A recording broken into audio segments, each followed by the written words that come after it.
DSP સાહેબ, યુરિયામાંથી દૂધ બનાવવાનું આ રેકેટ કેવી રીતે સામે આવ્યું, કેટલા સમયથી ચાલતું હતું, અત્યાર સુધીની તપાસમાં સામે શું આવ્યું છે, તથ્યોને સત્યો છે શું, કોણ ચલાવતું હતું આ રેકેટ, અને એ દૂધ અથવા એના ઉત્પાદનો વેચવાનું આખું નેટવર્ક હતું કેવા પ્રકારનું? જી રોનકભાઈ, સાબરકાંઠા જિલ્લાના પ્રાંતિજ પોલીસ સ્ટેશનના સલાલમાંથી એક આખું બનાવટી દૂધ બનાવવાની ફેક્ટરી પકડવામાં આવી છે. આ આખા કિસ્સાની હકીકત એવી છે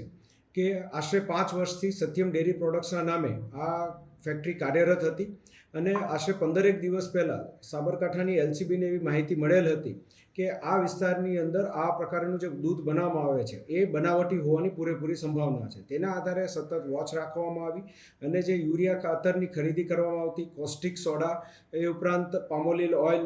સોયાબીન ઓઇલ, તેની પણ ખરીદી જે છે તે આ ફેક્ટરીના માણસો દ્વારા કરવામાં આવી રહી છે. તેના પુરાવા આપણને મળતા